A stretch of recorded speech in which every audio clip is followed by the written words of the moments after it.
எல்லோரும் எப்படி இருக்கீங்க? இப்போ வந்து நமக்கு இருமல், சளி இதெல்லாம் வந்து காய்ச்சல்லாம் வந்துச்சுன்னா, ஜுரம் வந்துச்சுன்னா வந்து இந்த பூண்டு பால் வந்து செஞ்சு அதை வந்து சாப்பிடுங்க.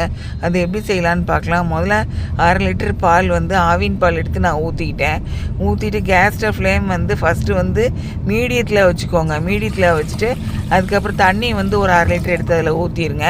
1/2 லிட்டர் ஊற்றிட்டு ஒரு 10 வெள்ளை பூண்டு எடுத்து அதில் போட்டுருங்க. அதுக்கப்புறம் வந்து ஒரு 1/4 பிஞ்சு வந்து மிளகுத்தூள் போட்டுருங்க. அதுக்கப்புறம் ஒரு 1/4 பிஞ்சு மஞ்சள் தூள் போட்டுக்கோங்க. அதுக்கப்புறம் வந்து இஞ்சி வந்து தட்டி வச்சதை எடுத்து தோலை உரித்து தட்டி வச்சதை அதையும் போட்டுருங்க. அப்புறம் ஒரு ஸ்பூன் வந்து ஜீரகம் போட்டிருங்க. இது விருந்தார் ஆச்சி சமையல் தமிழ். இது சப்ஸ்கிரைப் பண்ணுங்கள், லைக்ஸ் கொடுங்க, நன்றி.